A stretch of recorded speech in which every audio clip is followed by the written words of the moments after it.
Feeding and eating disorders. Types. 1. Anorexia nervosa. 2. Bulimia nervosa. 3. Binge eating disorder. 4. Pica. What is bulimia nervosa? Bulimia is an eating disorder that causes you to eat large amounts of food at one time, binge, and then get rid of it, purge. Eating disorders are mental health conditions that can be potentially life-threatening. If you have an eating disorder, you may have an obsession with food and weight. This obsession can harm your physical and emotional well-being. Bulimia nervosa can be defined as a pattern of eating characterized by 1. Consuming an unusually large amount of food in a short period of time, binge eating. 2. Getting rid of the food, purging. Purging may involve making yourself throw up, vomiting, or taking laxatives. 4. Laxatives are medications that speed up the movement of food through your body. Other characteristics of bulimia nervosa may include misuse of water pills, diuretics, or diet pills, eating very little or not at all, fasting, excessively exercising, hiding food to binge and purge later. People with bulimia are usually at a normal, healthy weight, but they judge themselves harshly based on their view of their body shape and/or weight. They usually have self-esteem issues closely linked to their body image. Who does bulimia nervosa affect? Bulimia nervosa affects people assigned female at birth more often than people assigned male at birth. It typically develops during adolescence or early adulthood, but it can affect people of all ages. Between 1% and 2% of people will experience bulimia during any given year. Research shows that 10:1 ratio of females to males suffering from the disorder, APA, 2013. What's the difference between bulimia nervosa and anorexia nervosa? People with bulimia nervosa usually have a normal weight. They engage in a cycle of binging and purging. People with anorexia nervosa are usually underweight. They engage in self-starvation, extreme diets and extreme exercise to lose weight. People with anorexia nervosa think they're fat even though they're very thin. They may get so thin they look sick.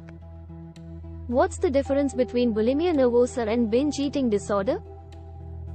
People with bulimia nervosa binge eat and then purge, or try to get rid of the food or weight. People with binge eating disorder binge but they don't purge.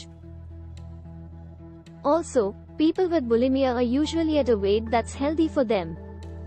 People with binge eating disorder typically have overweight, obesity. According to research, India, 2023, the prevalence rates for binge eating disorder, bulimia nervosa, and anorexia nervosa are 0.48%, 0.51%, and 1.12%, respectively. Symptoms and causes. The signs and symptoms of bulimia nervosa can be behavioral, emotional and physical. What are the signs and symptoms of bulimia nervosa? Bulimia nervosa can be hard to spot. People with the condition often binge and purge privately. But empty food wrappers and laxative packaging can be warning signs of bulimia. Other behavioral and emotional symptoms of bulimia nervosa include frequent visits to the bathroom, particularly after meals, preoccupation with body image, intense fear of gaining weight, depression, anxiety or substance abuse, feeling out of control, feeling guilty or shameful about eating, withdrawing socially from friends and family. The physical symptoms of bulimia nervosa can include dental issues.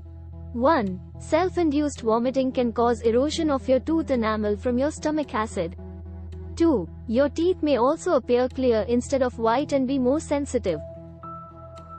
Other physical symptoms of bulimia nervosa can include swollen cheeks or jawline,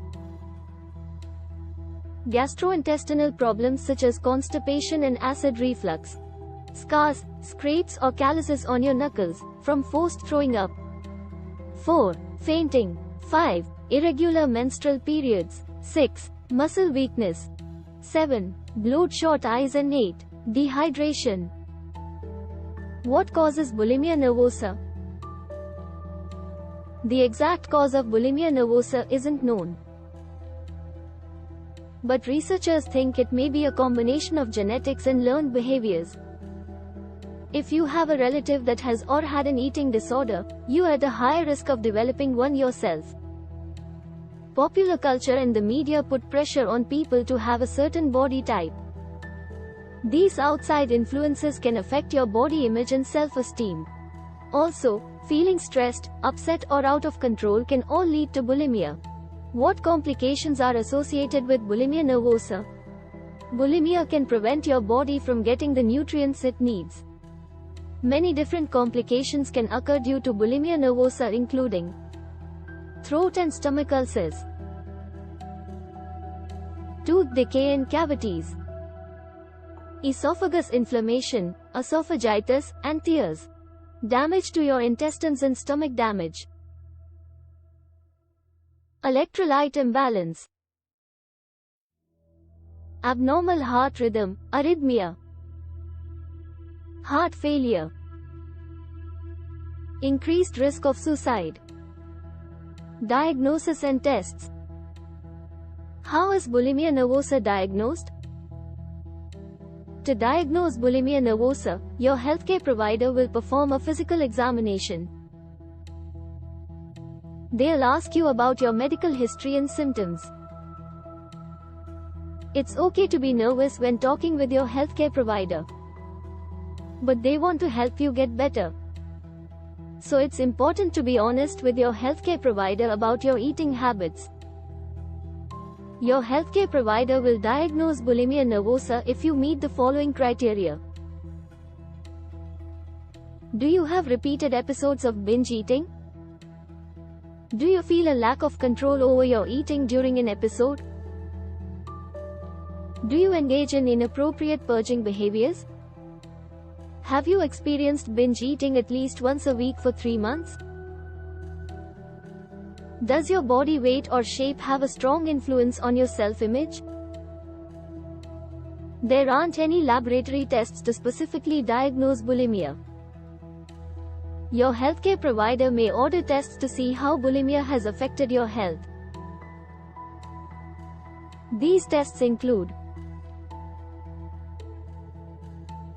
1. Complete blood test. 2. Urinalysis. 3. Kidney function test. 4. Liver function test. And 5. Electrocardiogram (EKG). Management and treatment. How is bulimia nervosa treated? Your healthcare provider may treat bulimia nervosa using a variety of techniques. They may refer you to a team of specialists including dietitians and mental health professionals. Treatments may include 1. Psychotherapy. Cognitive behavioral therapy is a type of individual counseling. It focuses on changing your thinking, cognitive, and behavioral. Treatment includes techniques for developing healthy attitudes toward food and weight. It also includes approaches for changing the way you respond to difficult situations. Nutritional counseling. Nutrition counseling involves learning healthier ways to eat. You'll work with a registered dietitian or counselor to get back on track. 2. Medication. Selective serotonin reuptake inhibitors are a type of antidepressant. They can reduce the frequency of binge eating and vomiting. But the long-term effectiveness of these drugs isn't clear. They're also effective at treating anxiety and depression. These conditions are common among people with bulimia nervosa. 3. Support groups. It may be helpful when used with other forms of treatment. In support groups, people and their families meet and share their stories. Thank you, Dr. Sandeep K. Pandey.